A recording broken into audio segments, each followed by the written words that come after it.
ஏன் நாய் ரொம்ப குறைக்கி இன்னைக்கு? நாம் தமிழர் கட்சியுடைய தலைமை ஒருங்கிணைப்பாளர் அவர் எங்களுக்கு ட்விட்டரில் ஆதரவு தெரிவித்து வெளியிட்டிருக்கின்றார். மரியாதைக்குரிய சீமான் அவர்களே, நாம் தமிழர் கட்சியினுடைய மாநில பொருளாளர் ராவணன் அவர்களே, மாநில வழக்கறிஞர் பிரிவு செயலாளர் சங்கர் அவர்களே, இளைஞரணி அணி செயலாளர் இடம்பாவனம் கார்த்திக் அவர்களே, நாம் தமிழர் கட்சியினுடைய தலைமை ஒருங்கிணைப்பாளர்கள் 3 பேரையும் நேரடியாக எங்களை சந்தித்து ஆதரவு தெரிவித்து போராட்டத்திற்கு ஆதரவு தெரிவிக்க வேண்டும் என்று அவருடைய வலியுறுத்தின் பேரை 3 பேரும் எங்களை சந்தித்து ஆதரவு தெரிவித்தார்கள். அதே போல இதுதான் காரணமா? ஆமா நண்பர்களே, இந்த திமுக ஹைனா கூட்டங்களுடைய குலைப்பு சத்தம் அதிகமாக இருந்துகிட்டு இருக்கு. என்ன காரணம்னா, நேற்று எடப்பாடி பழனிசாமி தலைமையில் அதிமுக சார்பாக ஒரு மாபெரும் உண்ணாவிரத போராட்டம் சென்னையில் நடக்கு. அந்த உண்ணாவிரத போராட்டத்தில் நாம் தமிழர் கட்சியை சார்ந்த பொருளாளர் மதிப்பிற்குரிய ராவணன் அவர்கள், அப்புறம் வழக்கறிஞர் பாசறை சார்ந்த சங்கர் அவர்கள், அப்புறம் நாம் தமிழர் கட்சியினுடைய இளைஞர் பாசனுடைய மாநில ஒருங்கிணைப்பாளர் அந்த இடுமான கார்த்திகர்கள் என்று கிட்டத்தட்ட ஒரு 7 பேருக்கு மேலே மாநில ஒருங்கிணைப்பு எல்லாரும் சேர்ந்து அந்த ஆர்ப்பாட்டத்திற்கு முழு ஆதரவு கொடுத்துருக்குறாங்க. சீமானனும் அதற்கு ஆதரவு தெரிவித்ததுனால நம்ம கட்சி உறவுகள் அந்த ஆர்ப்பாட்டத்தில் போய் கலந்துக்கிட்டாங்க. இந்த கலந்துக்கிட்டதில் ஒட்டுமொத்த ஹைனா கூட்டங்களும் இன்னைக்கு கத்திக்கிட்டு இருக்கு, கதறிக்கிட்டு இருக்கு. அதை பற்றி தான் சந்தோஷமாக வீடியோ போட போகிறோம். ஏன்னா திமுக கட்சிக்காரன் கதறானாலே நாம் தமிழ் கட்சிக்காரங்களுக்கு சந்தோஷம். அதன் அடிப்படையில் மகிழ்ச்சியின் உச்சத்திலிருந்து இந்த காணொலி வெளியாகிறது.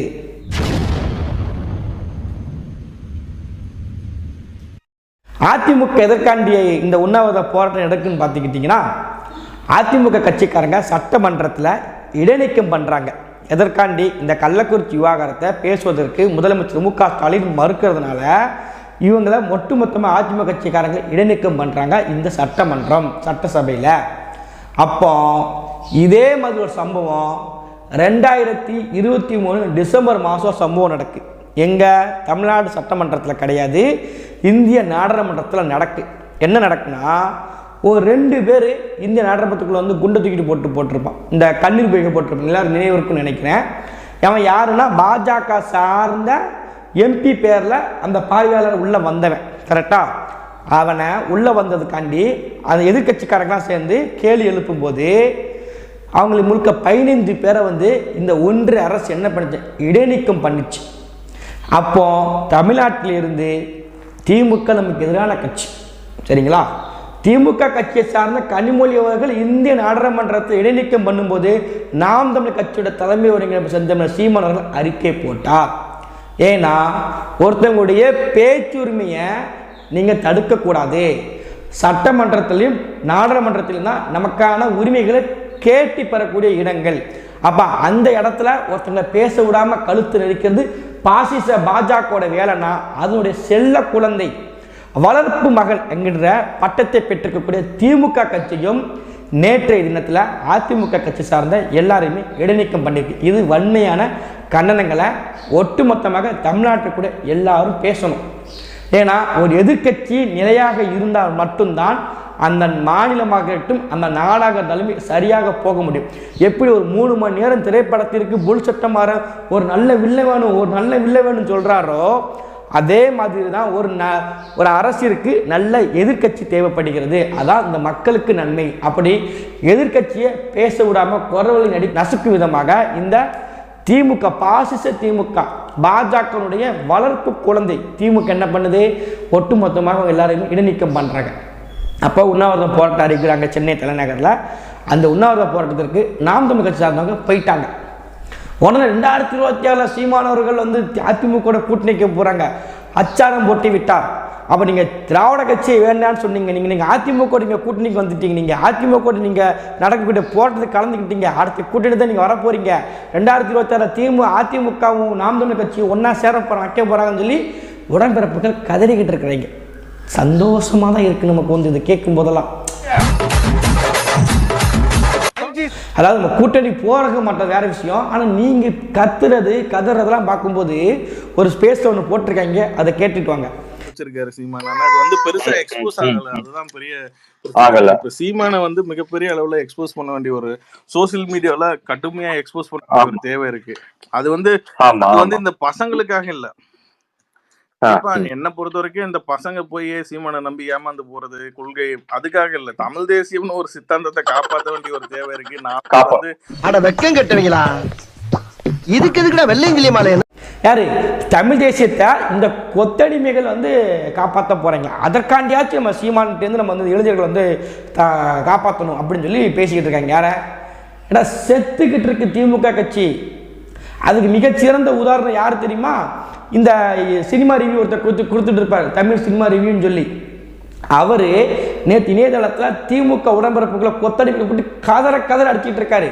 நாங்கள்லாம் தெளிவாயிட்டு இனிமேல் எங்களை ஏமாற்ற முடியாதுன்னு சொல்லி ஒரு மாணவிக்கு நாங்கள் தமிழங்கிற சொல்ல இன்னும் நாங்கள் வீரியமாக சொல்லுவோம்னு சொல்லி பதிவிட்டுருக்கோங்க. காரணம் என்னென்னா, இப்போ இருக்கக்கூடிய இளைஞர்கள் இந்த திமுக இந்த திராவிடத்தை அருவறுக்கிறான். ஒரு அசிங்கமான ஒரு பொருளை ஒரு மலத்தை பார்க்கும்போது நம்ம எப்படி அருவறுத்து மூஞ்சி சிரித்து எப்படி போகிறோமோ அப்படி திமுகனுடைய கொள்கை, திராவிடத்துடைய கொள்கை, இவர்கள் சொல்லக்கூடிய தலைவர்களுடைய சித்தாந்தத்தை பார்க்கும்போது அருவறுத்து இளைஞர்கள் எங்கே போகிறாங்கன்னா தமிழ் தேசத்தை நோக்கி வராங்க.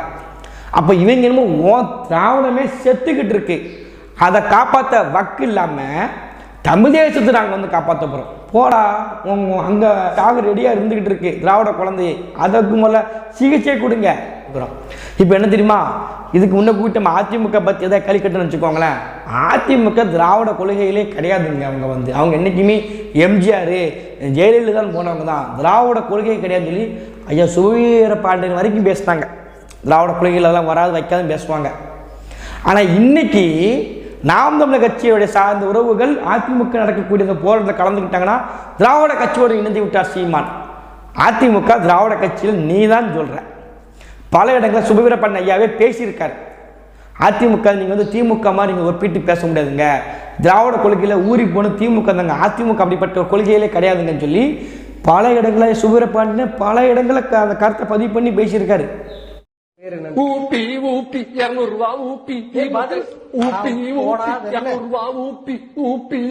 இன்னொரு பெரிய விஷயம் என்ன தெரியுமா, கள்ளக்குறிச்சியில் 64 பேர் இறந்து போயிட்டாங்க. இப்ப திமுக உடன்பிறப்புகளுக்கு மிகப்பெரிய அழுத்தம் என்னன்னா, அந்த கள்ளச்சாராயத்தை காய்ச்சினவங்க அதிமுக கட்சிக்காரங்க தான் அப்படின்னு இவங்க எப்படியாவது நிறுவனம்னு துடிச்சுக்கிட்டு இருக்காங்க. இந்த வண்டியில் அடிப்பட்ட ஒன்று சொல்லுவாங்களா, குதிச்சுக்கிட்டு இருக்கும் பன்னி மணிக்க நாய் மணிக்க துடிச்சிட்டு இருக்கிறாங்க. எப்படியாவது அதிமுக காரணம் பண்ணாங்கன்னு சொல்லி அதை எப்படியாவது நம்ம நிரூபிச்சிடணும். அந்த கண்ணுக்குட்டிங்கிற பன்னிக்குட்டி அதிமுகவா இல்லை அவன் பிஜேபியா இல்லை நாம் தமிழர் கட்சியா, அவன் திமுக மட்டும் கிடையாதுங்க அப்படின்றத நிரூபிக்கிறது தான் கத்திக்கிட்டு இருக்காங்க. அதுதான் சாட்டை திருமுருகர் என்ன பண்ணாங்க, கண்ணுக்குட்டின்ற பன்னிக்குட்டி வீட்டுக்கே போய் எடுத்து பார்த்தாரு. வீட்டில் பார்த்தீங்கன்னா ஒருங்க விடியல் ஆட்சி ஒட்டியிருக்காங்க, ஸ்டிக்கர் தூக்கி ஒட்டியிருக்காங்க. உடனே என்ன பண்ணிட்டாங்க, ஆனால் துரைமுருகன் மீது வழக்கு தூக்கி போடுறாங்க. அமைச்சர் என்ன பண்ணுறாரு, ரகுபதி அவர்கள், அது சட்டத்துறை அமைச்சர், அவர் என்ன சொல்கிறாரு, அவதூறாக பேசினா அவருக்கு மீது வந்து அவதூறு வழக்கு நாங்கள் போடுவோம், கலாச்சாரத்தை சார் திமுக கட்சியார் தொடர்படுத்தி பேசினா நாங்கள் அவதூறு வழக்கு போடுவோம்னு சொல்லி அவர் ஒரு கட்டத்தில் அவர் அமைச்சர் பேசிகிட்டு இருக்கார். யார் பொறுப்பேற்கணும்? இதை சார்ந்து எதிர்க்கட்சி தலைவர்கள் பேசுகிறாங்கன்னா அதை பேசுவதற்கும் அனுமதி கொடுக்கறது கிடையாது, அவர் இடைநீக்கம் பண்ணுறது. சட்டமன்றத்தை அவர்களுடைய பேச்சுக்களை வந்து பேசும்போது அவையிலிருந்து நீக்கிடுவாங்களாம். யார் சபாநாயகர் சொல்கிறார், அவங்க என்ன பெஸ்ட்டு போட்டோம் அவை குறிப்பு இருக்காது நீக்கம் பண்ணிடும் அப்படிங்காங்க. அப்போ எதுக்கு சட்டமன்றம் எதுனா பிஜேபி பண்ணிக்கிட்டு இருக்கு, அதுக்கு இணையாக திமுக பண்ணிக்கிட்டு இருக்கு, என்ன மாற்று கருத்து இருக்குது? ஒரு திமுக கட்சிக்காரன் ஒருத்தனாச்சு இந்த கலாச்சாரத்தை பற்றி எத்தனை யூடியூப் வச்சுருக்காங்க, இவ்வளோ காண்டு பேசிகிட்டு இருக்காங்க. இந்த கலாச்சாரத்தைக்காண்டி திமுக அரசுடைய தோல்வின்னு ஒருத்தன் பேச மாட்டேங்க. கரெக்டாக போய்கிட்டு இருக்கு, எது கரெக்டாக போய்கிட்டு இருக்கனால ஒரு ஃபேக்ட் செக்கும் பேசாது, எந்த மயிலாண்டியும் பேச மாட்டான், எந்த ஆதரவும் பிடிங்கியும் பேசாது. அது தமிழ் களி போன்ற திராவிட களிகள்லாம் புரட்டா வச்சு புரட்டா வீசவே மாட்டார். சிக்கியது ஆதாரம் அதிமுக என்று வசமாக சிக்கி எடப்பாடி, இப்போ எடப்பாடி தான் பேசிட்டு இருப்பார். அட மூதேவி, 3 வருஷம் ஆட்சி திமுக ஆட்சி மூதேவி அப்படின்னு சொல்லி நினைவுபடுத்த வேண்டியதாக இருக்குது கூமுட்டைங்களுக்கு. இந்த கூமுட்டைகள் கதறது நமக்கு நல்லா தான் இருக்குது. மீண்டும் இந்த கதறுகளை வந்து கேட்கணும்னா இதே மாதிரி சம்பவம் நம்ம தொடர்ச்சியாக பண்ணணும். சம்பவம் பண்ணும்போது இந்த திமுக கொத்தடிமைகள் கதறதை நம்ம பார்க்க முடியும். நல்லா கதறுங்க, எங்களுக்கு சந்தோஷமாக தான் இருக்குது. நன்றி, வணக்கம்.